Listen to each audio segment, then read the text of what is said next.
I've had many leading experts on this show, including Matthew Walker, and they've all said the same thing about sleep. They've said it's the biggest positive investment you can make in your own performance. You can have the best strategy in the world, but if you're consistently tired, poor decision-making will follow and eventually cause other things to fail in your life. So if you're looking to optimize your recovery, you should start looking at what you're sleeping on. Our sponsor, Helix, makes high-quality mattresses tailored to your body. It doesn't matter if you run hot, sleep on your side, or need something firm. Helix has a mattress for you. And I asked them recently to send one to a member of my team, and Juan received it. And we travel a lot, so when he's home, quality sleep really matters. And he told me he's getting the best sleep of his life. And the data backs it up, with 82% of people in a Helix study saying they saw an increase in their deep sleep. And with a 120-night trial, you've got 4 months to prove it to yourself. You can get 27% off at helixsleep.com/diary. That's helixsleep.com/diary. The most game-changing work that I've ever done is... Marie launched a multi-million-dollar life coaching business. Star of the award-winning Marie TV. An international best-selling author. Can I get a whoop whoop? Marie Forleo. Track your time meticulously for 7 days. You will be shocked at how much time flitters away that don't create a ton of value for you. And you'll get an idea, like, I would have never thought of that if your face was stuck in Netflix or TikTok for, the 7 hours a day that you're not working. Your book is full of solutions to the most important challenges. What are you struggling with? I'm someone who has ADHD, so I can have a very overactive brain. I found myself overperforming and overworking, wanting to control everything so I could have a sense of safety. That's where the real cost came in for me. I started dreading waking up in the morning. Like, I wish I could just disappear. Like, wow. Yeah. See, these were scary thoughts, and it almost destroyed my relationship. In the book, you talk about these 3 rules that underpin this figureoutable mindset. Yes, and it's just helped me in every different facet. My relationships, my mental health, my business. What are those? So rule number 1 is that. Rule number 2. Rule number 3. That's super important. Yes. Point number 3. It's the one we don't talk about. You have to be willing to just... Without further ado, I'm Stephen Bartlett, and this is the Diary of a CEO. I hope nobody's listening, but if you are, then please keep this to yourself.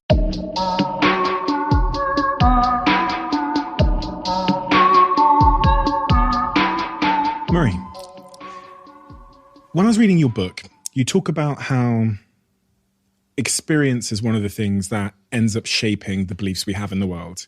Yes. What were the experiences that you had at the very earliest of ages that end up shaping the beliefs you had about the world? One of the biggest ones was actually a memory I had when I was about 7 or 8 years old. So my parents had just gotten a divorce, and I remember being in the kitchen in my house in New Jersey with my mom, and I'm looking at her. And she has one of the old school phones with the cord like wrapped around her hand, and it was wrapped around so tight that her hand was kind of turning white because she was cutting off the circulation. And she was on the phone with her mother, who was in Florida at the time, and she was crying unconsolably. And I'm watching my mom with tears running down her face, and everything looked drawn, and she was saying, I have nothing. I have nothing. Do you understand? I have nothing. I don't know what I'm going to do. And so, there's tears coming down, and I'm just frozen in fear. She hangs up the phone, and she bends down, and I just see like her makeup running down her face and the tears running down her face. And she puts her hands on my shoulders, and she puts her face right next to mine, up to my nose, and she shakes me. And she says, do you see what I'm going through right now? I have nothing. Do not be stupid like I was. Don't ever let don't ever let anyone control your money. I need you to grow up. I need you to be your own woman. I need you to be independent. Don't be stupid like me. And Stephen, I was just like, as a 7 or 8 year old, like in shock. Of course, I love my dad. My dad's an amazing man, and I love my mom. And that experience, like in a few seconds, I made all of these equations in my mind, and I made all of these decisions, and I made all these promises to myself, and I'll tell you what those were. One of the decisions was that the lack of having enough money equaled the loss of love, the destruction of family, and so much pain and suffering. Like seeing my mom in pain, knowing my dad wasn't there, knowing my family unit wasn't okay, and everything felt unsafe. And I made this promise and this decision. I said, okay, when I grow up, I'm going to somehow make so much money that I'm going to take care of the people I love. And if anyone around me needs money to handle the pain, I'm going to be able to take care of them. Now, looking back, I'm in my 40s now, I can see how much that fear and how much that desire to have love be healed has driven almost every part of my career. To have love be healed? Yes. What do you mean by that? Because I had this notion that because there wasn't enough money, that my parents' love was broken. When we are driven by insecurities, it can get a little bit out of hand. Yeah. You know, when something like that, like money, becomes your North Star, it almost means that the other stars are dimmed, the other things that form our very human needs. Mm-hmm. What was the cost then of prioritizing that, of having money as a motivator? In some ways, it was wonderful because there was a rooting in solid work ethic that was fabulous, and at the same time, a self-punishment. I'm never doing enough. It's not quite enough. This is not good enough. It can be better. I can be better. And, you know, for many years, especially early in my career, I didn't really have an off button. You know, it was working 7 days a week, morning until night, missing out on whether it was friends getting married or this one or that one. And some of that, it's complicated. It's multi-layered, right? A lot of times if friends were going on, let's say, a bachelorette party to Vegas or whatever, I legitimately didn't have the money to go.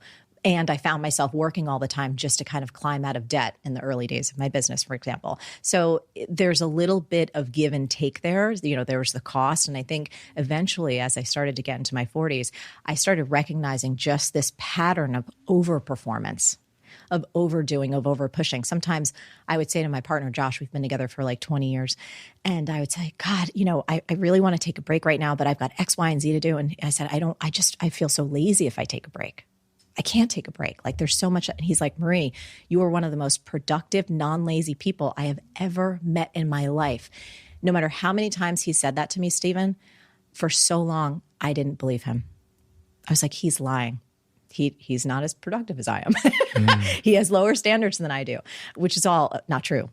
And it was tough. It was just, I wasn't very kind to me. How do you balance that? Because on one end, the feeling of being not satisfied is motivating. Absolutely. It means that you're always striving, you're pushing people, there's always more work to be done. You're always at the 1% in your projects. But on the other hand, it's also for many a deferral of their happiness and contentment off into the future somewhere that will keep moving as they move off into the distance. Yep. Where is the sweet spot between knowing there's more work to be done, but also being content in the moment? Yes, I love this. I think for me, it is this ever evolving daily practice that I never quite get right, but I'm always playing with. These days, it's about recognizing that, you know what? I have created so much. I'm so proud of what I have. And I'm a human that is entrepreneurial and multi-passionate and creative. So there's all these things. It's the joy of going like, oh my goodness, I'm so grateful for what I have. And here are the things that I am so excited to create. And for me, it becomes this really beautiful, dynamic sense of being where I am fully joyful and grateful for exactly what's happening and super excited for what I'm creating next. So in the past, it was like, oh, well, this isn't good enough. I'm not good enough. I don't have, it was coming from a place of lack, where these days I'm coming from a place of contentment and then an additional place of curiosity and excitement about what's unfolding next. Does that make sense? Of course it does. Yeah. How many people do you think you've coached over the last decade? My goodness. I think that would depend on your definition of coached. So we've had over 100 million people interact with our videos and given beautiful advice, things. that have heard your advice or your words. Was there a moment when you realized that this is what you wanted to do with your life? Yes. Because I know you went to Wall Street. That didn't last very long. And then you... Oh my goodness. I failed at so many jobs. So I remember when I was on Wall Street on the New York Stock Exchange, I was really excited about it because it was this place where there was tremendous potential for income, right? And I was around people that were making millions of dollars a year, which is so far beyond anything I could have imagined in my life at that time. And I kept hearing this little voice inside, Stephen, that was like, this isn't who you are. This isn't what you're meant to do. This isn't who you're supposed to be. And that little voice kept getting louder and louder. But the little voice didn't tell me what else I was supposed to do. And one day I was crying my eyes out because I felt like such a failure. My parents had busted their buns to help me get through college, first in my family to go to school. And I knew that I was so lucky to have that job, just any job, right? Healthcare, a steady paycheck. And here I was miserable. I wanted to quit so bad. And I just felt trapped because I didn't want to bring shame upon my family. I felt like a total failure. And the little voice then said, call your dad. So I took out my flip phone at the time, which gives you an idea. It was like the late 90s. And I was crying to my dad and I said, Dad, I'm so sorry. Like you and Mom worked so hard to get me through school. And I can't stand this job. I want to quit. And he broke in while my sniffly, snotty crying. And he's like, Ree, he's like, calm down. He's like, if this job is getting you this sick and you hate it, you have to quit. I said, but Dad, I don't know what I'm supposed to do. Like, this isn't like me. And he said, look, you're going to work for the next 40 or 50 years of your life. You have got to find something you love. And if this job isn't it, then start bartending, do whatever you need to do again. But don't stop looking until you find something that you really, really want to go to do every single day. So the only things I knew about myself were that I loved business, but I was also highly creative. And the only combination that felt like it could work in an industry was magazine publishing. At the time, that was still a thing. And I went to a temp agency. I got a job at Gourmet Magazine. But about 6 months into that job, which was interesting, I started hearing that same voice again, Stephen. I was like, oh, this isn't who you are. This isn't what you're supposed to do. This isn't what you're supposed to be. So I'm on the internet one day at work, probably when I shouldn't have been, and I stumbled upon this new profession at the time called coaching. When I read this article, it was as though something in my soul lit up like a Christmas tree. It was like the clouds parted and little angels came out and it was like, oh, like this is what you're supposed to do. And I said, I'm going to do this life coaching business. And I went back to bartending and waiting tables and just devoted myself to figuring out how to build a business during the day. Okay, so let's go back through. So the voice inside. Yes. What is that voice? To me, I believe it is my intuition. It is when I say higher self, I believe the part of me that is timeless, that's probably been here before and that will be here beyond this particular incarnation. And if anyone out there, I certainly do, believes in a higher power, that there are other levels of intelligence that are actually supportive of us, that's who I think that voice is. Does everyone have that voice? I absolutely believe so. That's my personal belief. Everyone has that voice. They may not have been trained to articulate and understand and discern it, but I believe it's there. What does it feel and sound like? Soft spoken. It feels as though you're having an inner nudge towards something that may not make sense to the outside world. It may be counter to all of the social conditioning, the familial conditioning that you've been brought up with, but it is gentle, it is encouraging, and it is persistent. I thought you were going to say persistent as the last word. I was like, because I can relate. Why is it that, and it's funny because I also agree that everyone has that voice. Because when I have conversations with people, they will often tell me who they are and what they do. Yeah. And then the second thing is they'll like whip out their phone and be like, and I've got this art Instagram account. And I'm like, oh, the other voices like infiltrated the asylum and it's like taking over a little bit. Like, I love doing art. I work in the city. I work in finance, but check out my art over here. It's kind of like they whisper that. Yes. I'm like, that is the voice. That's the thing inside you that's been persistently working away at you. It made you at 2 a.m. launched that Instagram account. But most people, because of there's another voice at play, which is the external voice, society, your mother, your parents, your immigrant parents telling you what work is, Instagram telling you what you should and shouldn't be and are. That other voice, that external voice, is so much stronger. Yeah. It's so much stronger. And it's everywhere. It's in all of our friends. It's in our parents. It's up, down, left, right. Yes. How does one go about taking the perceived quote unquote risk of tuning into that voice that's just whispering? Yes. Oh, I love this question. And I also love talking about this because I think it is one of the most powerful sources of wisdom that we all have. But there are so many things that we can talk about. I want to talk about a few. One is if you start to pay attention to the small things. So I'll give you an example. I've actually been practicing, this is going to sound extremely superficial, but stick with me, intuitive shopping. I don't like to own a lot of things. I'm just not a person who likes a lot of clutter, and I just don't want to have a bunch of crap lying around. And so I realize that sometimes I'm like, oh, well, so-and-so, if I try on an outfit or whatever, I'm like, oh, I think this looks pretty good. And I've been paying attention to like, nope, you're never going to wear it. It sounds so silly, but when I quiet down and I listen, I'm like, okay, I have this little guidance for these little moments of my day on the best path to take. I want people to pay attention to the small moments, what you should order on a menu, whether or not you should make a move with your partner. If people actually look back in time and start to look in their past, you'll see places where you heard that little voice and you overrode it and you got yourself into trouble. Do you know those times? Of course. So everyone has, usually if you start to filter through your mind, it could have been a financial decision. It could have been a business decision. It could have been about someone to hire. It could have been about saying yes to a job, a relationship. But there were times when something in you was piping up and your ego or an external voice was like, no, you got to go for this. This is a great deal. This is going to get you X, Y, and Z. You should say yes to this. And you overrode that little voice and it cost you big time. So I think to answer the question, how do people start to kind of hone into that discernment?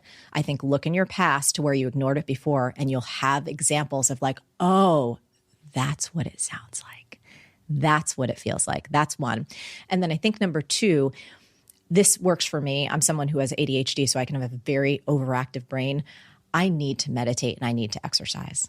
Those are two things that help me dial down the noise, so much of the static, and create enough space for that inner voice to not only feel like for me to be able to detect it more, but for it to speak louder and for me to hear it.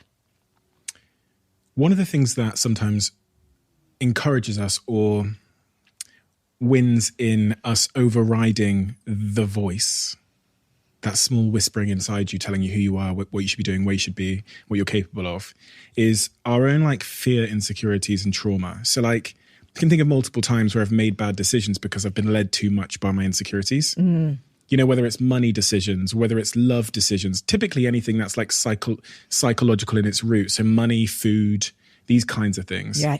So you might know, and even in the context of a professional career, having the upbringing that you've had where you made that association super early that money results in a loss of love or the lack of money results in a loss of love or a loss of control or whatever, that can orientate you to go to Wall Street as opposed to listening to the voice. Yep. How much do we have to like heal in order to kind of turn up the volume of that voice inside and to try and turn down the external voice? You know, it's a great question.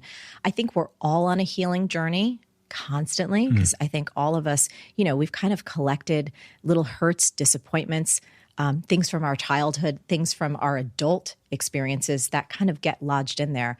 I don't necessarily know that intuition requires, like hearing your intuition requires you to heal anything, because I think that voice is always trying to talk to you.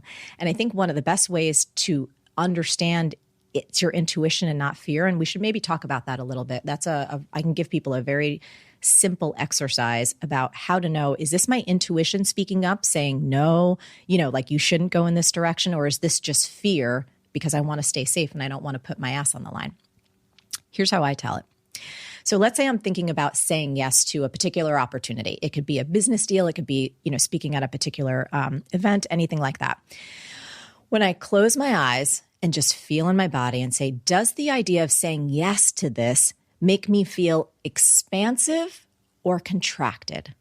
And Stephen, when I ask that question in a nanosecond, I say, okay, does saying yes to this speaking engagement feel expansive or contracted? I guarantee in your body, you feel something. It is so subtle, but either there is a lightness, there is like your body starts to expand like this, you lean forward, there could be a little bit of joy, even if you're scared shitless, even if saying yes to this is like, oh my goodness, it's the biggest opportunity ever.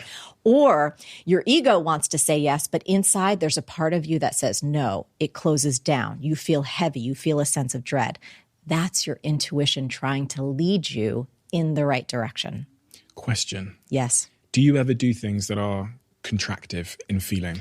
Oh my gosh. Not as much anymore, but I did it so often earlier on my journey because I was so desperate for approval.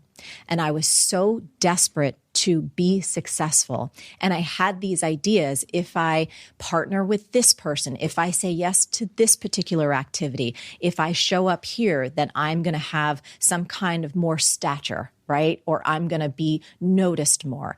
So these days it happens much less frequently. And I feel like that just comes from having skinned my knees enough and tortured myself enough and created enough pain and chaos that I'm like, I don't need to do that anymore. Yeah, because a lot of the time, the reason I asked that particular question is a lot of the time there's a short-term carrot. I think that's the analogy for. Yes. There's a short-term carrot which goes, listen, we'll give you this if you come and do this thing. You don't want to fucking do it. But the short-term carrot can be tempting. Sometimes the long-term effects of taking the short-term carrot are dangerous. The other question I had, while I was thinking about this expansive, contractive thing, is there has been times where something has made me feel contractive. Yep. But then I've gone and done it, I'm like, oh my God. You're so glad that you did? So glad I did it. I'm curious, when you felt contracted and then you overrode that, can you tell me more about whether it was the voice? Like, what made you override that feeling? Money. Interesting. You're going to get paid loads of money to go and do this thing. I think, oh, fucking hell, I don't want to travel. Yep. I don't want to go there and do it. But then you go there and you have a great conversation, for example, if I'm speaking somewhere. Sure. And it lights me up. That part lights me up. Yes. So I walk away from it feeling unbelievable. Like, thanks, I'm so happy I did that. That's really, it's changed my mood. It's made me connect with people. I'm so happy I did that. Yeah.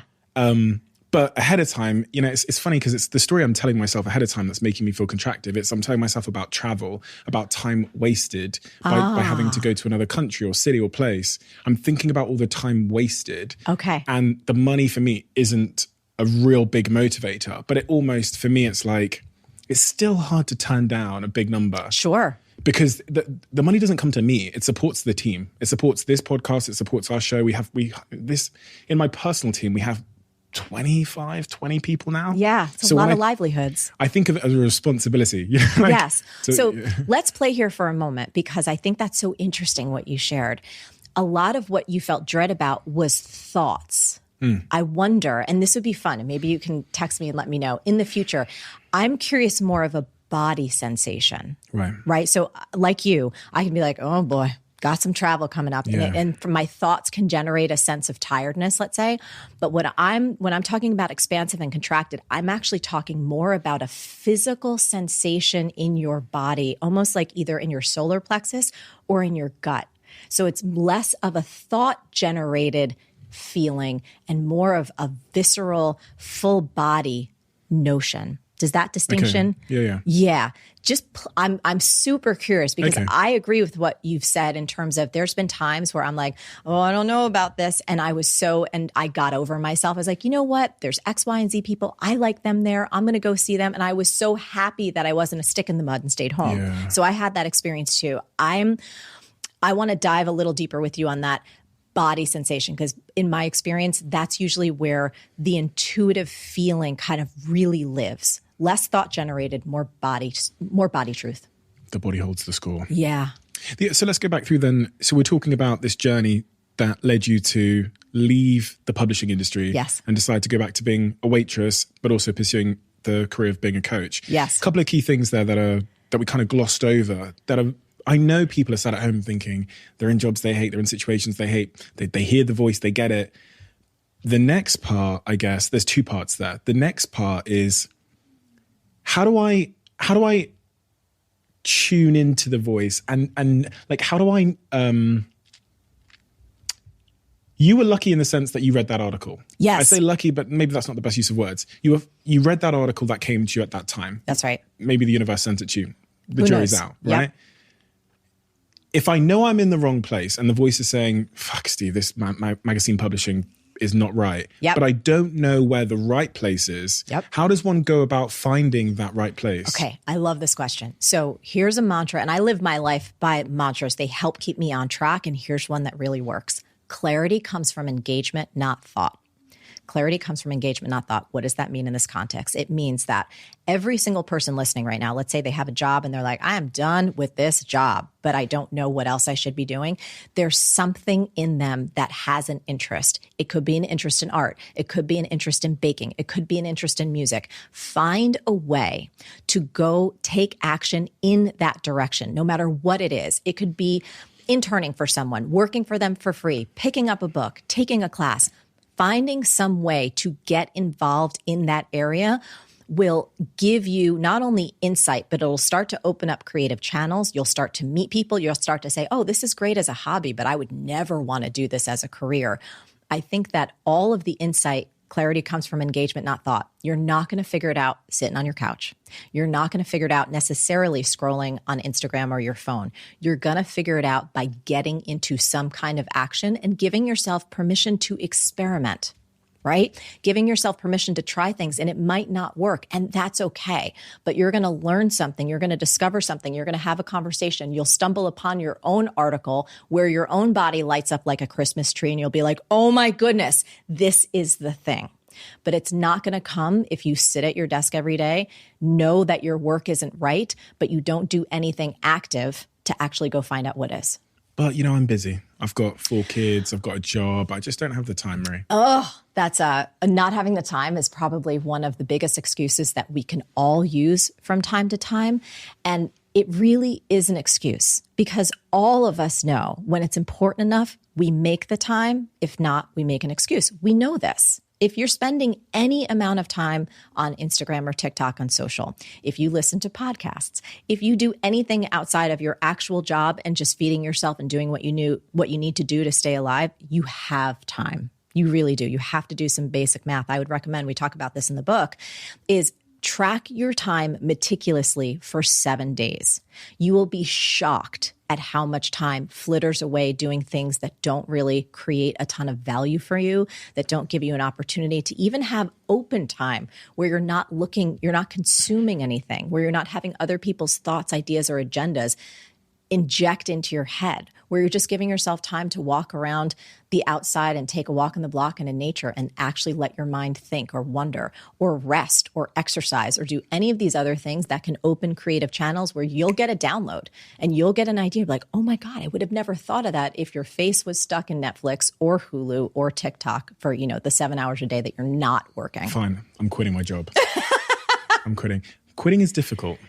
Yeah. It's scary. Why is it so? How do we become better quitters? I was on stage this morning and I said on stage, and I said it all the time, so it's like I sound like a broken record, but we glamorize starting. It's like, oh my God, they started this thing. Yeah. But quitting is the equally important thing you have to do before you start. Yes. And so quitting is just as much of a skill as starting anything. How do I become a better quitter? I look at your journey, continual quitting. Yeah. Throughout. And it's funny because that almost sounds like an insult, doesn't it? No, but it does on the surface because quitting is for losers. Yes. Well, if you believe that. That's the slogan. Quitting is for losers. Right. But if you hadn't quit, imagine the misery. I would have been so miserable. And so I think there's a couple of things to it. One, I think understanding your risk averseness as a human being is very important. And let me tell you what that means. For me, financially speaking, I'm fairly risk averse. So because of my upbringing, because of this kind of perpetual financial scarcity that there was, I'm not the kind of person who's just going to burn the ships behind me and say, okay, I'm quitting my job, at the magazines and let me just start this coaching business and figure it out. It was like, no, I went back to bartending and waiting tables pretty much 7 days a week because that's what it took to keep the roof over my head and eating food while I figured out this life coaching business. So I would say for anyone listening right now, if you're thinking about quitting, take a look inside. What's your risk averseness? There's a study that was done in the United States. They tracked about 14,000 entrepreneurs, and they found that those who kept their day job as they started their business were 33% less likely to fail. And so I think for anyone listening, it's like, okay, well, you may quit this job, but is there any other circumstance, whether you take another type of job, you go part-time, like what is going to be the kind of financial runway or situation that you need to give yourself an ability to see if this business could work, if starting a business is what you want to do. And so after you quit, 7 years doing side work. Yes. Side And hustles. growing and figuring out the business. When you quit, what was your aspirations for your coaching business? Oh my If I'd goodness. asked you on that day, I'm going to say, how long ago was that? So that was 2000 Like 2001. Okay. Right. So that's 20 odd years ago. If I'd asked you on that day, where are you going to end up in 20 years? Oh my goodness. I had no freaking clue. At that moment, I was just entrenched in my coach training and I wanted to be a great coach so badly, meaning I didn't really have a huge vision because everything was so new. And I think there was so much uncertainty. And quite frankly, as a 23, 24-year-old, I didn't really have the ability to have vision. Like I read so many success books, Stephen, that were like, and this was like a kind of a line in many of the networking talks I'd go to. It's like, well, what's your 5-year vision? Oh, fuck that. Right? I was like, I have no idea. I'm literally trying to just get the next 3 paying clients. Like I will coach your dog if you let me. I will coach. That's where I was because I was so committed to trying to be the best coach I could be. And I knew that I needed experience. I needed to work with as many people as possible. So I had no vision for where this thing would go. I just kept taking the next step and the next step and the next step and kind of doing this. It's not talked about enough what you've just said because perfectionism is one of the things that causes procrastination. And especially as we set out to quit and start the new thing, you hear it all the time. I know you do, which is, well, I haven't got enough of this and I haven't figured out this and I need to find a mentor and an investor and this and a website name and this and that. Whereas in reality, in everything I've ever done, it's this like horrifically messy stumbling forward into the darkness. And even with this podcast, like I'll tell you how it came to be was I enjoyed doing it. That was it. That was the thesis. Didn't know how we'd make money. Didn't know how big it would get. Didn't know if other people would like it. Actually still blown away that anyone listens because it's been one of the most amazing, like life affirming things that people care about the types of conversations we have here. Yes. But I think that's such an important message because perfectionism, as you write about in the book, you talk about progress and perfectionism and which one to choose. It's such an imprisoning notion that is so pumped up by like fake life coaches and fake entrepreneurs that want to try and sell you something to by making themselves seem like they are super special and God gifted.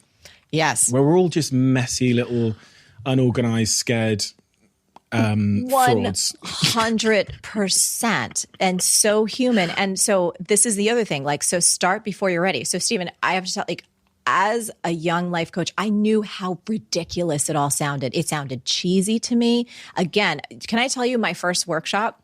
There was 5 people in it. I was 24. That's a lot. My parents right, were okay. 2 of them. Right. My yoga instructor from college and one of her neighbors, actually 2 of her neighbors that she pulled in off of the street. And I had created a whole little workbook. I had done it with like Microsoft clip art. I stapled the little workbooks together and I stood in front of 5 people in my yoga teacher's basement in New Jersey and I delivered like a day-long workshop.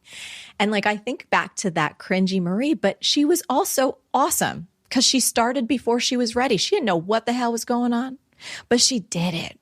And it was like the worst thing I probably ever did, but I did it. And then it gave me a little bit of experience to then like go do something else and then go do something else. So to your point, it's like everything for me has been messy. I'm like, I don't know if this is going to work. This sounds like a lot of fun. I have energy towards it. I want to make a difference. Let's try it. And what about today as you sit here now? Yeah. Today, it's still messy. I talk about this all the time. I'm like, 99% of what any of us need to do to grow our business, we've never done before. So we don't know what the hell we're doing. That's why for me, everything is figureoutable. This phrase is so useful. Like I use it every day still. It's not like there's some blueprint or some roadmap to guaranteed success out there. Like that's not how it works. And if you're someone who's innovative or creative, or you're trying to do something outside of the box, there certainly ain't no playbook. So you have to be willing to just try things and experiment and flop around and laugh at yourself and then get up the next day and do it again. In the book, you talk about the 3 points of philosophy that... Oh, the 3 rules. The 3 rules, yeah, that underpin this figureoutable mindset. Yes. What are those? So rule number 1 is that all problems or dreams are figureoutable. Rule number 2, if a problem or a dream isn't figureoutable, it's a law of nature, right? So death, maybe taxes. Rule number 3, you may not care enough to solve a particular dream or reach a particular goal, and that's okay. Find something that you do care deeply about and go back to rule number 1. And what that does is it creates a container for us as human beings to be honest about what we care enough about to go figure it out. Because in my life, there hasn't been one thing yet that I have truly wanted to either understand, achieve, transform. Do you know what I mean? Have 100%. some different relationship with, that when it was true in my heart, that I haven't been able to figure it out. And if I don't want to figure something out, like I can get real at myself. Like I don't care enough about this to go figure it out right now. That's super important. Yes. Point number 3. It's the one we don't talk about. Yeah. Because we'll all have goals in our life that we think are important. We think we want to do. I want to become a DJ. I want to start working out and get a 6-pack. I want to be an artist. They often don't happen. And we end up thinking that they haven't happened because we are an unmotivated person. So we say, we start beating ourselves up. I'm unmotivated. I'm a failure. I'll just keep trying at it. We very rarely pause and go, do I actually want it? And there's this weird thing that I noticed, which I won't name the person, but they know who they are because I know they're listening.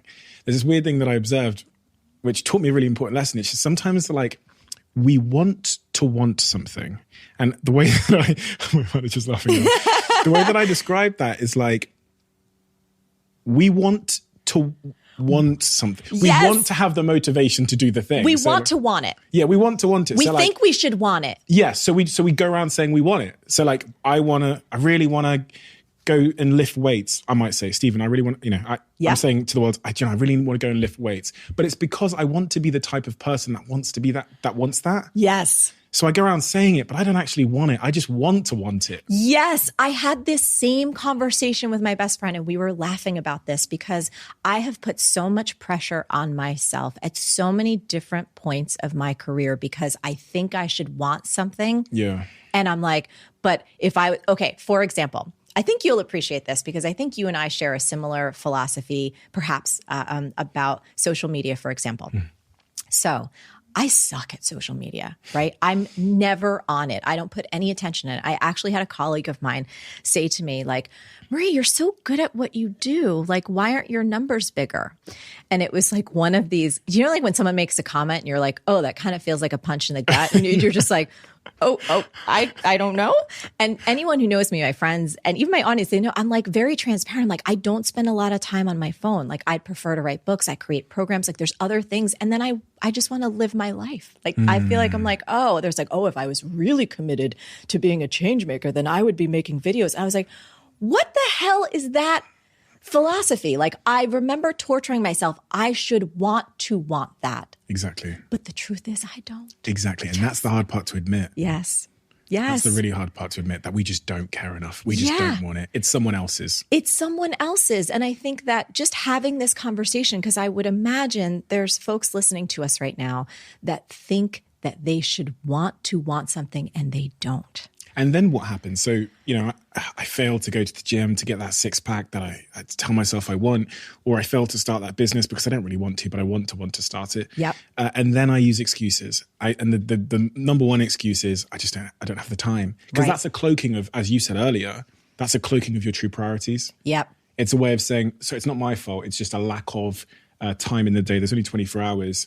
But really, as you've said, it's actually how you use your time is one of the clearest demonstrations of your actual priorities. Of your values. Yeah. 100%.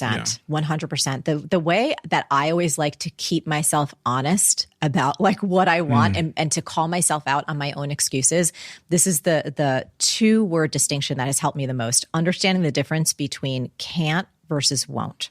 So anytime that I'm about to say, I can't do that. I can't do this. God. I can't get up earlier to work out to get those 6-packs. I can't write my next book. I just don't have the time. For me, learning Italian. I can't learn Italian. I have so much on my plate right now with my business. So 99, not 100, 99% of the time when we human beings say can't, it's a euphemism for won't. And what does won't mean? Won't means we really don't want to. We're not willing to make the sacrifice. It's not that important to us right now. And so I always encourage myself and other people to play with this. Like anytime you're about to say the word can't, try on won't, or try on that's not a priority for me right now, and see how your body feels. Going back to this body truth, something in me goes, you know what? I actually don't want to learn Italian right now. You know why? Because in my free time, I'm watching The House of Dragons.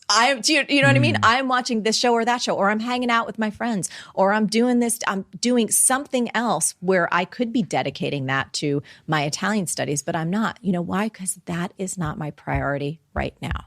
That is so much more honest, and it's so much more freeing. And then all of a sudden, I'm not a bad person. I'm not ambitious enough. I'm just me. It's such a small, important change in like words and thinking. Just that swap from I can't do something, which says it's not possible. Right. Or I'm not in control, which is even the worst one. I can't, it's not possible, to I won't, which empowers you in such an important way. It says, actually, these are decisions that I'm making. I'm not the puppet. I'm the puppet master of my life. That's right. And I get to call the shots around here. That's right. And it says, I think just like, that's not my priority right now. I choose not to. That's not my choice at this moment. Much better. You can try on any one of those, but all of a sudden, like something in you, I think, feels the honesty. You feel the alignment. All of us, you feel more alive and you have more energy. And I'll tell you, you do that enough, you tell yourself the truth about you enough, and all of a sudden you start falling in love with the real you.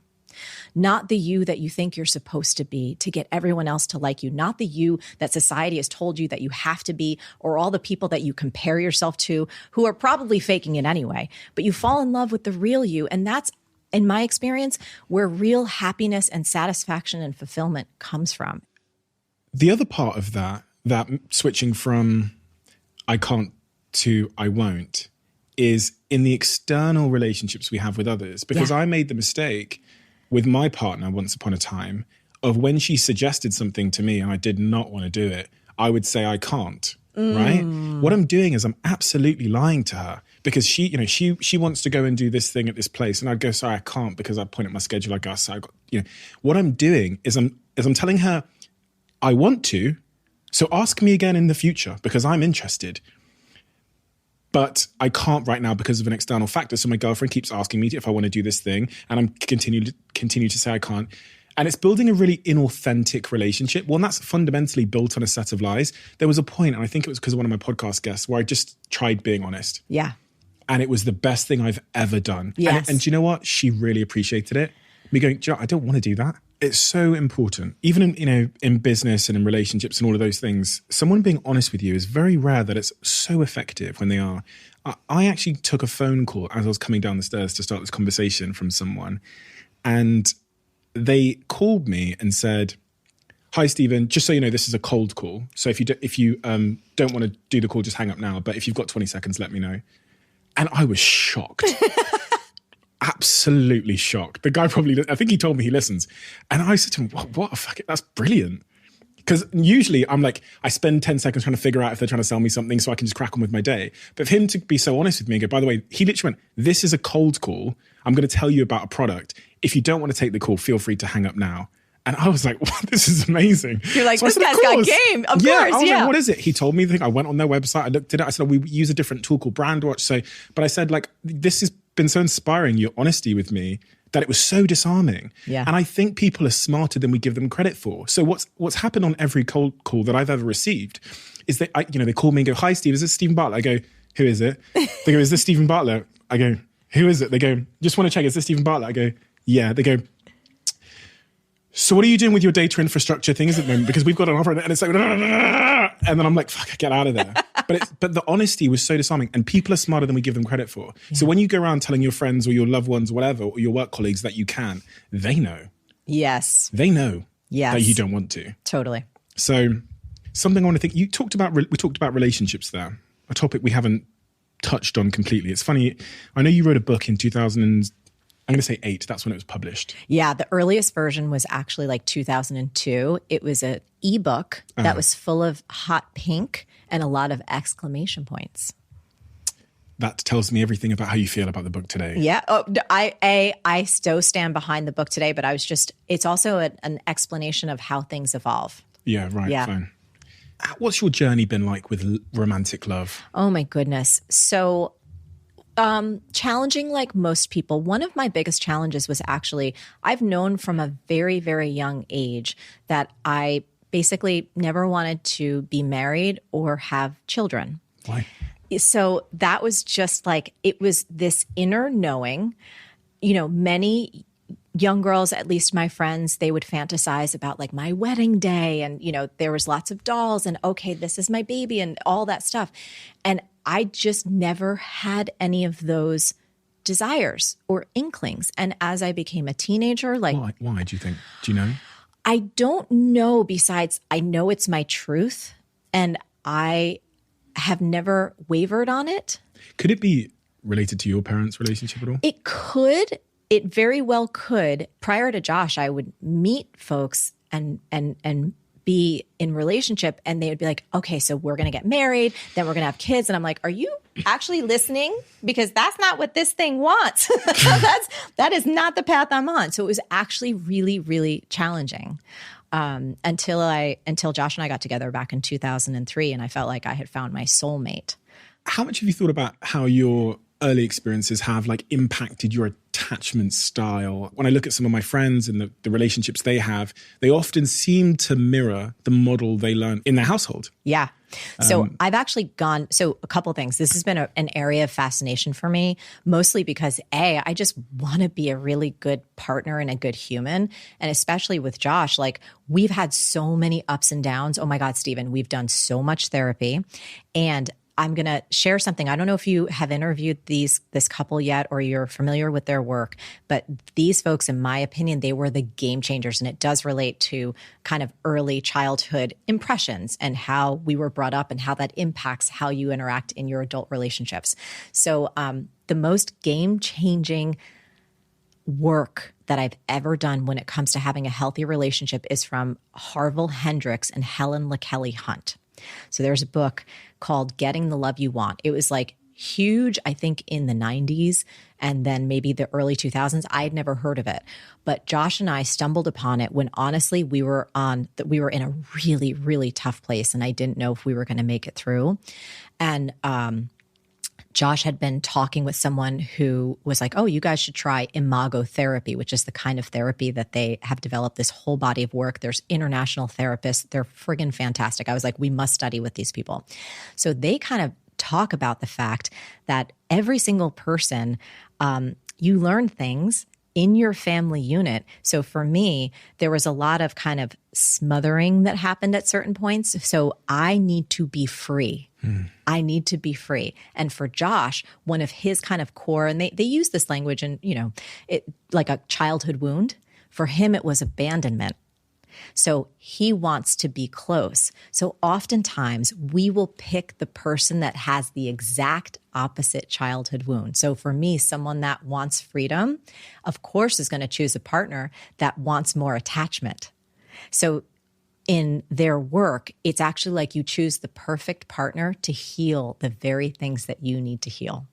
So for me, that you were saying, okay, do you think that has to relate to just the fact that I don't want to get married? Just the fact that all that stuff, does that relate? It probably does, because there was a lot of me wanting to be free in my childhood, a lot of me feeling very constricted and held back.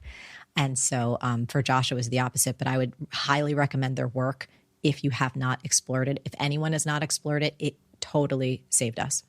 With Josh, you talk about the hard times in around 2017? We had several. We had, so when my stepson was leaving for college, I think this was around maybe 2009 or 10. I might be getting the years wrong, forgive me. But I was such a workaholic. And he was so just desirous of just more attention. And I was so obsessed with my business and so obsessed with trying to be successful. And this fear, if I slowed down, that would all be taken away. and this fear that if I didn't continue to work and build, that I was going to lose everything. And it almost destroyed my relationship. It was terrible. We had been together, I think, I can probably do the math better now. So we'd been together about 6 or 7 years. We met in 2003, so it's probably about 2010. And we had never once taken a proper vacation together because I always said that I couldn't because I was too busy working. Wow. Yeah. It's so funny. I have a friend who reminds me of you so much in that way, in the sense that she has an immigrant story. She came to this country when she was super young. She was bullied in school. She found she found they didn't have any money. That was the source of much of the pain in her home. She started a business, starts to go well. She doesn't want to get married. She doesn't want to have kids. Her partner has recently broken up with her because her partner is not getting any time from her. Sure. And she just works all the time. I watch her and I think you're being dragged by that fear of going back to your childhood. You're being dragged by it. Or like her being tied to the back of a car that's just flying down the motorway. Yes. I just don't know what to say to her because she's suffering the consequences of not having connections or friends or love in her life. Yes. But her ankle is attached to the back of this lorry and it is flying down the motorway. Her business is killing it. When I say killing it, I mean she's probably worth hundreds of millions. She's super young. She's in her 20s. But she's unhappy. But she can't get off the fucking lorry. It's dragging her. Yeah. What do you say to someone like that?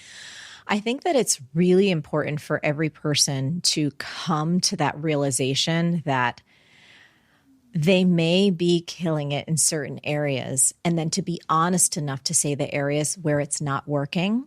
And then I would always come back to, if you want this, it's kind of like we go back to everything is figureoutable. If having love in your life, friendships in your life, adventure in your life, downtime in your life is important to you, you can absolutely figure it out.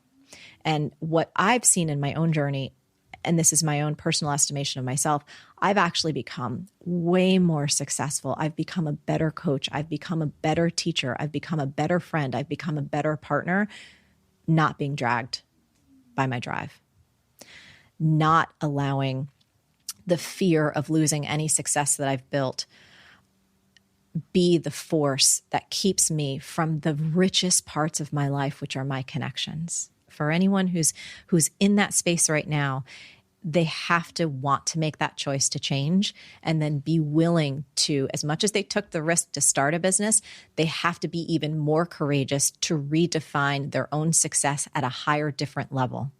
And it takes courage. It takes a lot of courage. So how did you redefine your own definition of success at a high level? So for me, it was around really stepping back and asking myself what matters most. Like, is it the money in the bank account? Is it the amount of followers or customers or whatever? And I remember sitting in that therapy chair and like thinking about what I've grown and then seeing this beautiful man and going like, you know what? It's not about choosing either or, but like, you've got a problem, Marie, and you got to fix this. Like, this thing, meaning the business, cannot be your number one priority. If you know in your heart that love is the most important thing in life, then you need to start demonstrating that. You need to start acting that. You need to start making time for that. God. You know in your heart. Yes. So this is the interesting thing, because we all know. Yeah. Like, objectively know because we've read that it's true. We met, I see this a lot. I see like, we know we should. It goes back to kind of the wanting to want thing. Yeah. I know that people are happier when they have friends and when they have a romantic partner, typically, in whatever dynamic that relationship is formed. I know that to be true. But I feel like I need to keep building this fucking business and climbing that ladder. And sure, it's such an intense, strong, all-consuming feeling just to keep on going, keep throwing coal into the engine of this train. Yep. But I know I should spend time with my friends. This is where I'm going to go back. Well, all this stuff. So as it relates, and I think those are maybe two different slight nuances. So I would go back to the Helen and the Harville work. Like, there's a couple of tools that they teach you, one of which is this tool called dialogue. It's a very structured form of having a conversation with your loved one. Stephen, I cannot tell you how healing this particular form of work is. You can probably look it up online. They do tons of workshops very inexpensively. They're actually even taking their workshops into police departments, like, because it is transformative, how it helps people connect, how it helps people see each other, how it helps people hear each other, and how it helps people heal. And when Josh and I started practicing these tools that we learned from Harville and Helen, something in me relaxed, and I was able to see and hear and recognize and understand Josh's needs in a way that did not feel threatening to my own drive for my own success. It was as if previously those two things were at odds, and then all of a sudden everything was integrated, where he felt really heard and seen, and I felt really heard and seen, and it was as though that battle completely disintegrated. And so no longer was it this or that. No longer was it, well, either give me attention or, you know what I mean, I have to give up this business. No, it was like, oh, now I understand what he really needs, which is not tons of time. It's actually presence and giving him support and love in the way that he can really feel it and how he gets nurtured. And it's completely different than how I do. But again, this is like a practice, and it's nothing that we're taught in school. So we're all just stumbling around. At least I was, and Josh and I were. And now it feels like Josh is so much more supportive of all the things I do in my business. And ironically, it's not that I care less, but I'm less driven by fear. It's more driven by desire and fun and creativity. And wouldn't it be cool if, oh, let's try that? And only saying yes to things that are like a full body yes, not saying yes to things because I think it's going to get me somewhere or it's going to, get that bag so much bigger. It's like, you know what? At some point, enough's enough. I'm sure you've experienced this. It's like, when does enough become enough? I did actually want to ask, because men don't often, including me as a man, we don't often appreciate the social battle and the social stigma and criticism that women who say the things like, I want to focus on my career. Yeah. I don't want to have kids. I don't want to get married, sometimes undergo. And because I have these conversations now, I'm continually like cognizant of my own bias in the way that I ask the questions. Yeah. How do you view all of that? Like, how do you view the pressure that women face to fall in line with the old school stereotype of kids? They're in such a changing world. Yeah. It's really interesting. So one of the things I do on my show, Marie TV, is I answer questions. I love just taking questions from our audience and answering them. And one of our viewers said, hey, Marie, how did you decide not to have kids? And we had never covered the topic before. And I was like, oh, well, I want to talk about that. And it was one of the most popular episodes that we've ever had. And it was because it sparked this discussion just about choice and about, oh, wow, you just didn't want them and you knew that? It like wasn't a struggle? And I'm like, that's maybe not everyone's journey and that's great, but I need to be honest about mine, because one of the things, and we've had talks with my mom about this, it's like her kind of set prescription was so there from society and from, it's like you get married and you have kids. And that was, I think, her authentic dream, but it was also the conditioning. Right. And I just think it's interesting. I like talking about it because I think it's really important for every woman to know that she has the right to choose her destiny. And whether that destiny includes a family, doesn't include a family, includes some semblance of what she believes is a family. Like, I want women to have that choice. I can't tell you how many comments were under that video. People left comments anonymously who had given birth and absolutely loved their kids and said, I would have made a different choice if I knew I had one. And it was shocking how many women feel that they must follow this prescription. And I think in 2022, when we're recording this, I'm like, my eyes bulge out of my head. I'm like, no, they don't have to. And we need everyone's gifts. And it's like, I just knew from the moment that I could understand, I was like, that is not my path in this lifetime. My path in this lifetime is to help people give birth to their ideas and to possibilities. It's not necessarily to give birth to a physical child through my physical body. And so I like to talk about it just because I want women to have as many choices as they possibly can to be as brilliant and as impactful and happy as they possibly can. Yeah, certainly not a topic we talk about enough. Yeah. Because it goes back to these kind of like colliding narratives. The narrative is much stronger that you get married at this age, you do this, you get a mortgage, you get a house, you have your kids. And Totally. they're all before here. If you don't, you're a failure. That's right. We all feel that. Men feel it too in other ways, but I think the social pressure sometimes is a little bit more intense on women to meet these deadlines and these timelines. Yeah. Time genius. Yes. Before we started talking, I asked you what was front of mind at the moment, and you said time genius. Yes. Why did you say that? So probably for, I would say, almost a year and a half, if not 2 years, so much of my own creative energy has been pouring into this new program, this new experience that we created, really born out of my own pain. I hit a wall at the end of 2020 where I didn't realize how burned out I was, I think like many of us. And I found myself in this position that I'd never found myself in my whole career, where I started dreading waking up in the morning. And so I went on this journey of discovering and putting together, like, how do we heal the paradigm of living in time stress? And I describe that where it's like, you don't know what to focus on first when you wake up in the morning because there's so many things to do. You feel guilty if you take a rest for 5 minutes because your brain says, I should be doing something more important. You have trouble prioritizing. You feel like no matter how many hours you put in, it's never enough. So we put together this program, and it has honestly helped me so much. And then I shared it with my audience. I've never seen anything get results for people. It has changed everything for me. I went on, What is it? What is it?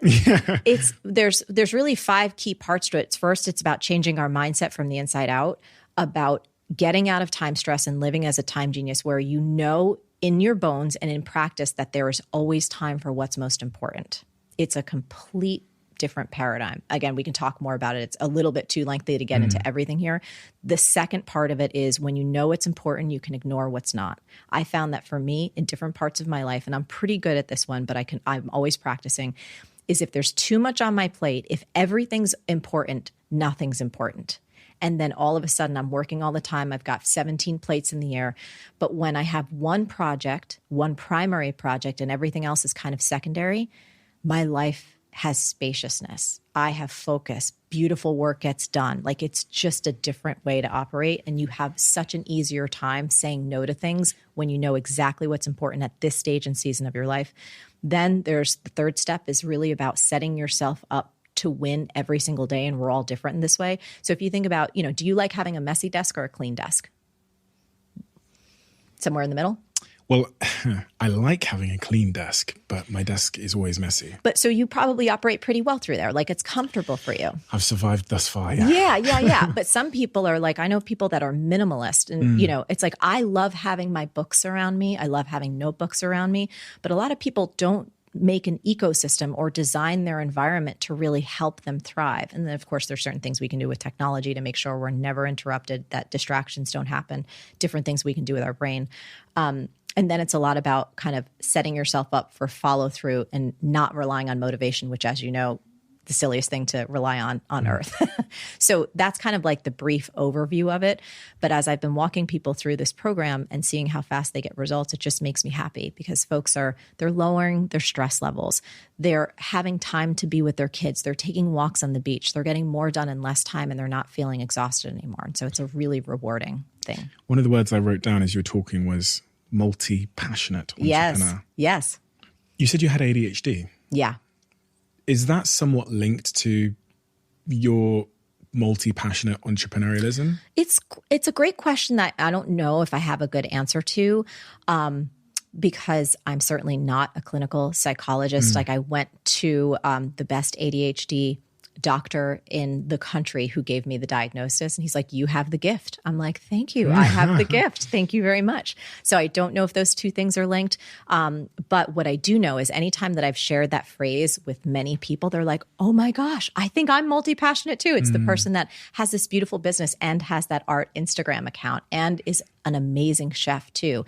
And it just gives us, again, it's a silly little phrase that just kind of gives you a little bit of a playground to talk about your different interests in maybe a way that doesn't make you feel as broken as I did. Where does focus sit within that? Because that, when people hear that, they think of a lack of focus, which is as you say, the antithesis of like entrepreneurial advice. It's like, focus on something, do it for 10 years, be consistent, but focus. Right. So I tried that that approach because I read about it so much. And I'm like, oh my gosh, I must follow what everyone says because that's the path to success. And Stephen, when I tried to just be a coach and just do like the bartending on the side to earn money, I felt like I was cutting off a limb. There were so many other pieces of me that were screaming to be expressed. And I was like, what's wrong with me? Why can't I just be a coach and be happy and then do my bartending? Like, why can't it be that simple? But I was probably 23 or 24 and I loved dance. I was not a trained dancer. It was just something that was in my body and in my soul. And I sat down with myself and I did something called the 10-year test. This is something that has served me well too. I said, okay, Marie, if when you're 34 and you look back and you did not at least try to make dance a part of your career, will you regret it? And the answer was hell yes. So when I was 24, even though I didn't have any dance training and it was just a passion, I started taking more dance classes and I started teaching fitness classes, which got me into a whole world of eventually becoming a Nike dance athlete. But the point of that is I tried to follow that path of one thing and I just failed miserably. And because I was so unhappy, I said, all right, fuck it. I'm going to pursue dance. I'm going to pursue coaching. I'm going to do the bartending. I'm going to let all of my different interests thrive, knowing that I couldn't do that forever. I knew I wouldn't earn as much money as a coach. I knew I was going to kind of keep everything a little bit slower because my focus would be split. But the joy and the fulfillment that came from giving myself permission to pursue all these different things far outweighed any slowness of growth or financial gain. I think that's it. I think I was thinking about it as you were speaking, and the trap there, or typically, we get ourselves in really complicated positions in life because words, a single word, like find your passion, it's a singular word. Yes. So within the fact that there's an S missing on the end of it, sends you a message that there should be one. It's an Easter egg, and you need to go in search of it. You have to go and find it. All these words can fuck us up sometimes in life. And one of the words that I think fucks people up when they're thinking about what you just said is, I think at the start of it, you said something like, I know I wouldn't be as successful. Yes. Because the definition we're using for success in that case is not happiness. You just ended up saying like, I was way more fulfilled and way more, but I wouldn't make as much money. So if I'm saying like, if your definition of success had always been happiness, then, and if that was your guiding your North Star, then of course you'd become a multi-passionate entrepreneur. But if your definition of success, which nobody's is just making shitloads of money and ignoring all the sort of branches of expression that we all have and all of the interests we have, then of course you would have probably focused on coaching. You might have been a bigger coach, as you said, like you might have been, whatever. Not that you didn't get there anyway, but because you did, but might have been faster, let's say. Yeah, but I think it would. And my counter to that was this. So all of that experience, like teaching with Nike and also being on camera, like in some weird Targets and Walmarts in the States, like there's actual DVDs of me on fitness videos back when there was like this. And like, you know what I mean? But all of that experience set me up to start my own YouTube show, and it brought all of these different expressions and influences into my brand that live today that make it very, very different than other people. There's some people that are coaches that are brilliant and they have this beautiful academic background or different things. And for me, all of that flavor made its way in, and it gave me the confidence and I think a uniqueness that actually made the business that I have today so much more rich and so much more unique and joyful to run. That's exactly what creativity is, isn't it? It's having rare and unique points of inspiration and experience and bringing them together to create something new. So like, you're doing fitness stuff. Yes. One can see how the lessons you learned there are still in the work you do today. And the example, as I look down at this iPad in front of me, that I always talk about when I'm talking about how like seemingly strange things can end up defining you, seemingly strange creative inspirations can define you, is the iPad and Apple. And knowing that Steve Jobs taking that typography class was ultimately much of the reason why Apple they care so much about design and detail in typography. And that set them apart from other brands, which I won't name. And you would never think that would make sense. But he cites that in his commencement speech. He cites these really obscure classes he took as being the reason why Apple is what it is today. But in typical narrative, we say to like, if you want to be a coach, go do a course on how to be a coach. Just that. Like, Right. don't fuck music. Right. Could be a great, fuck breath work or this meditation class you want to do. Fuck all these other things. Focus. Yeah. But the best, those that create really unique feeling stuff that the world really has never seen or felt before but needs, are those that pull in inspirations from the most bizarre, unthinkable places to create a new coaching business. That's right. What are you struggling with? I think right now it's less of a struggle, more of a, this is what I'm playing with and I'm excited about getting better at. You know, I'm here to give a beautiful talk in an event, and it's something that I haven't done a lot of because we've been in COVID and all this stuff, and I can get nervous on stage. I can get really nervous. Like, I'm very, very comfortable with cameras and having one-on-one conversations, but I can get super nervous on stage when it's not like my people that have come to see me.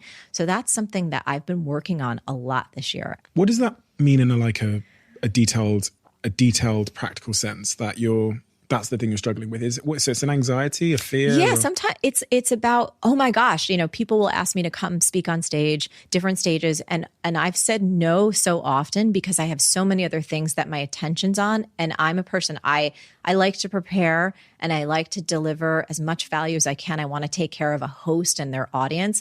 And like putting together, I'm like, oh gosh, what's the talk going to be? Like, I can feel my mind going into a super swirly place, and it's not fun. And it was like, I need to handle this. I'm like, I don't need to handle this on my own. You know, everything is figureoutable, but that doesn't mean that I can't ask for help figuring it out. So for me, it's about working through the anxiety and the nerves around, okay, well, how can I construct the best talk? How long should it be? The delivery, how many stories, like a lot of kind of technical things. It might sound really silly. I don't know if it does or not, but it's things that like my head just goes like this about. And I'm like, okay, I want to Where get does over that come from in you?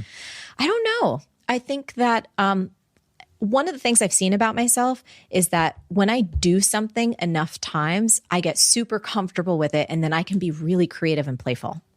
And so I think it's honestly a lack of having done it a lot recently. Like when I was on book tour, it was just like, like it was so much fun. And it had like a very clear focus. I was like, oh, we're talking about the book, and all the content was right there. But when things are more freeform, I'm so creative that it can get like wild and crazy. So I want to put containers around stuff and give myself more opportunities to do it in a way where it feels really fun.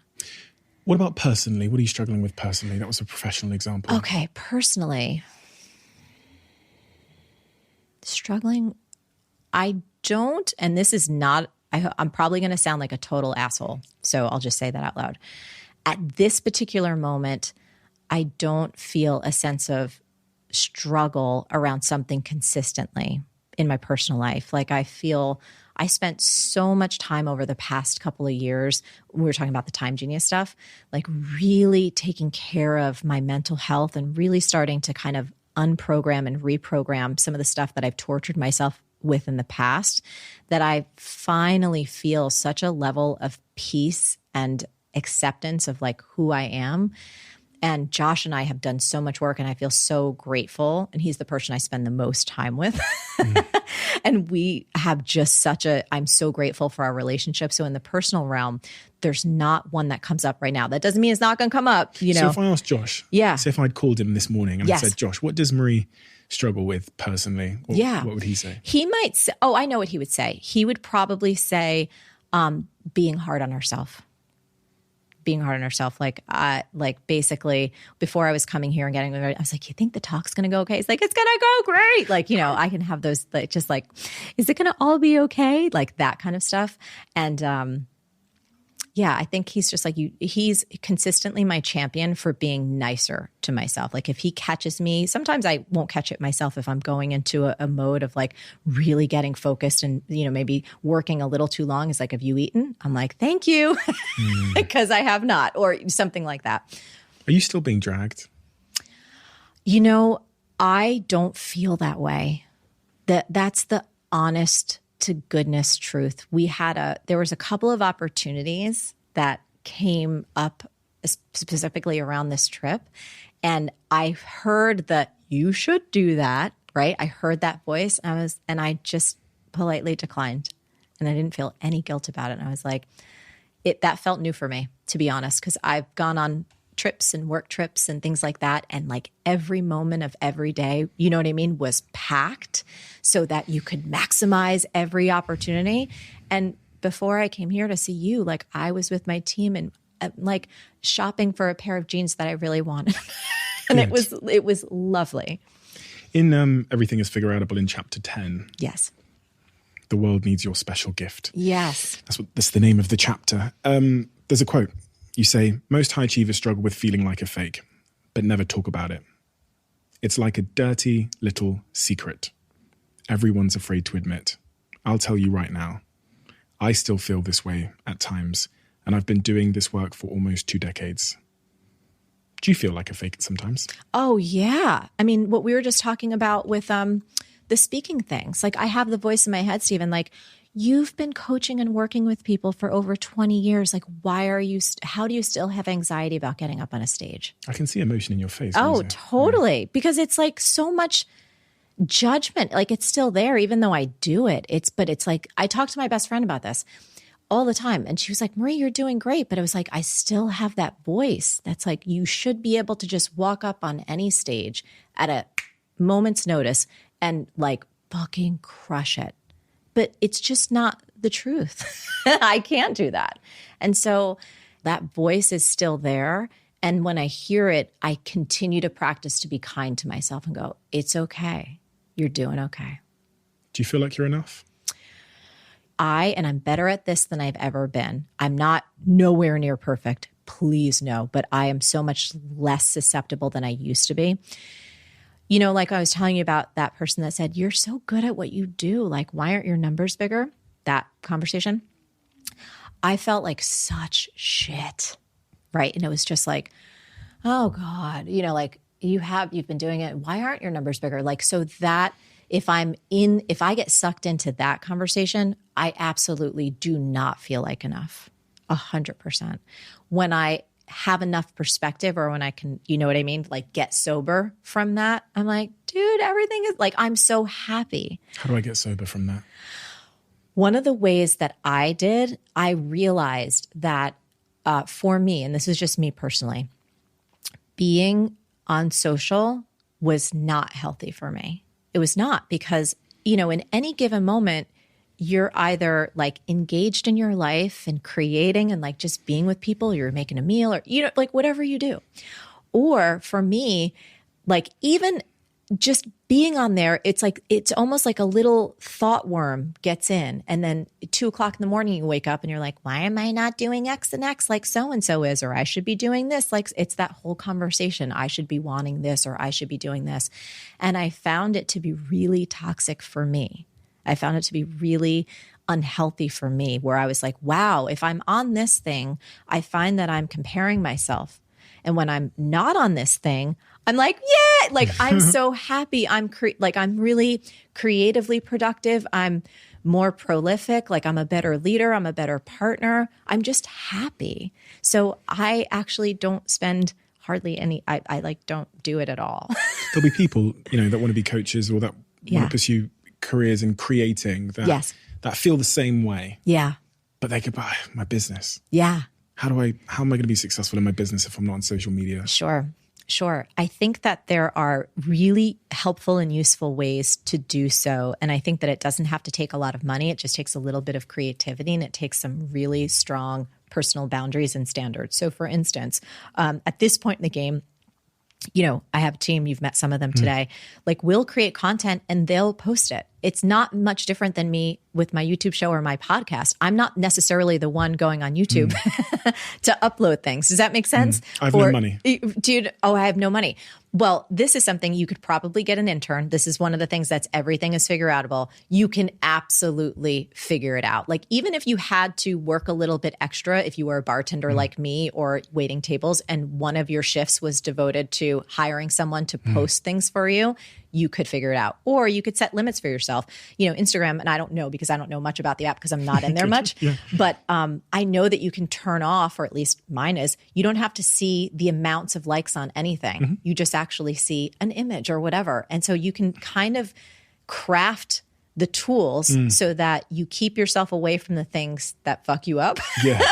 And then you go on. And I showed this to an artist friend of mine who was absolutely drowning because she was comparing herself to all these other artists. And I showed her how to mute things because she loves those human beings, but it's just her own ego gets so sucked, right? So it's like she wishes all of these people well. She's a beautiful person who wants everybody to be successful. But like most of us, it's built into our neurology. It's built into our biology to compare ourselves. And if you spend enough time on that, you're going to wind up feeling like shit. It's funny. You said something earlier where we were talking about kids and you said the advice you'd like to give to women is just, or the narrative you'd like to put out there to women is that, by the way, it is a choice. Yeah. No one ever said that to me about social media, that like I could be intentional about how I use it. We download the app. It says, put your name in. We do as we're told. And then it quite clearly, because of the comparison psychology, we're like, okay, I need to make this number bigger and these numbers as big as possible. That's what I'm doing here. The pause I had maybe a couple of years ago was like, the harm is done in I'm choosing to follow people. And this, like a library, is now the greatest influence over my worldview, my view of myself in the world, is me just hitting that follow button. I'll follow Kim Kardashian, Kylie. Oh, this account's called Get Rich, Become a Millionaire. And it's posting Lamborghinis, follow. And what you're doing is you're populating your library with junk values. And then you're going to pay the price. You're going to pay the price for that. So this idea that I could just mute everyone came to me maybe 3 years ago.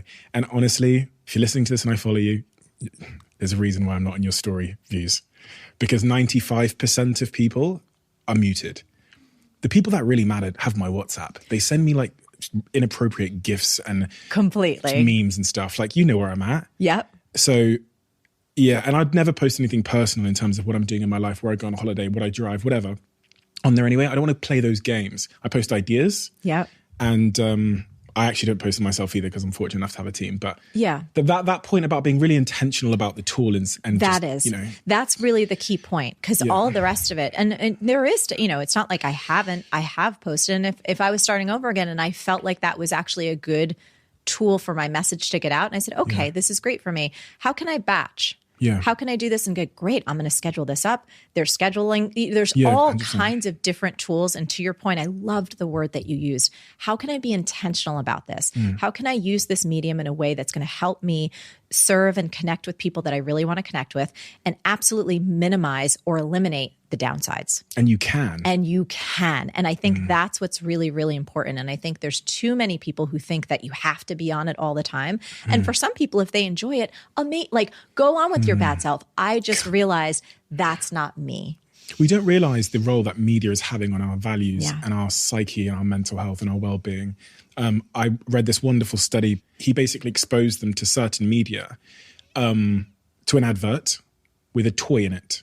The children that watched the advert with the toy in it versus the children that didn't watch the advert with the toy in it were then asked, who do you want to play with? A really nasty person, a really mean person that's holding the toy, or a really wonderful human being, a really lovely kid that didn't have the toy? Those that had seen the advert, the kids that had seen the advert, always chose to go and hang around with and play with the nasty kid with the toy. And what that shows is how the media, that influence, the glamorization of that toy shifted your values at a really fundamental level. And if you think about that, you zoom out on an adult's life and how something they see, consume in this digital library can make them skew their orientation towards junk values, and how that will lead them to like unfulfillment, a burnout, bad connections, bad relationships. You've got to be intentional about that library. I'll say one thing too that I've shared with my audience that maybe some folks in yours will find useful, especially if you are a person who consumes social media or other media content when you first wake up in the morning. I think 85% of folks who own cell phones do. Create before you consume. Create before you consume, whether it's creating a stronger mindset, a stronger body, spending time in nature, being with your partner, writing that song, creating that piece of art. Just create before you consume. And it's like a really fun mantra that you can use anytime during the day. Like if you're going to pick up your phone because you're insecure, you're uncertain, you're uncomfortable, you're fearful, you don't know what to do next. So you're like, well, let me go for my little, addict thing. create before you consume. Let it be a pause and ask yourself, what do I really want to create right now? Do I want to consume other people's ideas? Do I want to get sucked into this hole? Or is there something I want to create? Is there a meal I want to make? Is there a walk I want to take? Is there a friend I want to reach out to? Do I want to take a picture and send it to my best friend and say, oh my God, I'm thinking of you? You know, whatever it is. But this notion of just creating before we consume, again, that's just been another one that's helped me. It's so powerful. It's so simple. And I definitely need to heed that advice, because I wake up and I look at my WhatsApp and I say, oh, fuck. You know, especially when you've got like global, like businesses in different time zones. Sure. Waking up to a crisis every day is not the best way to start your day. But listen, Marie, we have a closing tradition on this podcast where the previous guest asks a question in the diary of a CEO, which is on the table here. This is the official diary of a CEO. This is the one of one. Where they ask a question for the next guest. They don't know who they're asking it for, and I don't get to see it until I open the book. So here we go. Handwriting is interesting, so give me a second. What lesson have you learned from your lowest point, and is there anything about it that you're grateful for? I don't know if there's one specific lowest point, but I'll choose one. The lesson that I learned from a low point was to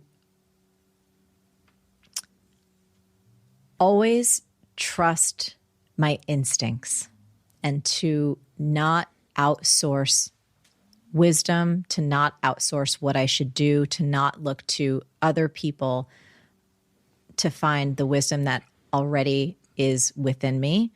And I think that trusting of that little voice and to never, ever, ever, ever doubt it. That was probably, that's the lesson I keep getting in my life, and I keep adhering to and learning on different levels. And am I grateful for it? 100%, because I feel like every time I have a low point and struggle and go within rather than go without, I develop an intimate relationship even deeper with myself, and I have a greater level of trust and faith that not only is everything figureoutable, but that there is a higher intelligence, there is a greater wisdom that is absolutely on my side, and that it has nothing to do with external tools or external people or external expectations. And then if I'm quiet enough and courageous enough to be still, the answer's within. When was that lowest point? The one I was thinking of was actually when Josh and I were sitting on the couch and he told me, I don't think I love you anymore. I think this is done. And I was in such shock. This was, remember when we were talking about how there was like we've had many ups and downs, but this was one where we were sitting and I was looking at him and I felt that his heart was like so not available. It wasn't just a normal fight. And Stephen, my gut dropped and I felt it was like all the oxygen got sucked out of the room, and I felt like I had fucked up the best relationship that I had ever had with my work addiction. And I remember it was a moment of either like feeling fearful, like, okay, this is done, and I need a defense mechanism, which would be some version of screw you, get out. Do you know what I mean? Like, fine, it's over. And then I remember saying, he said, I don't think I love you anymore. And I said, that's not true.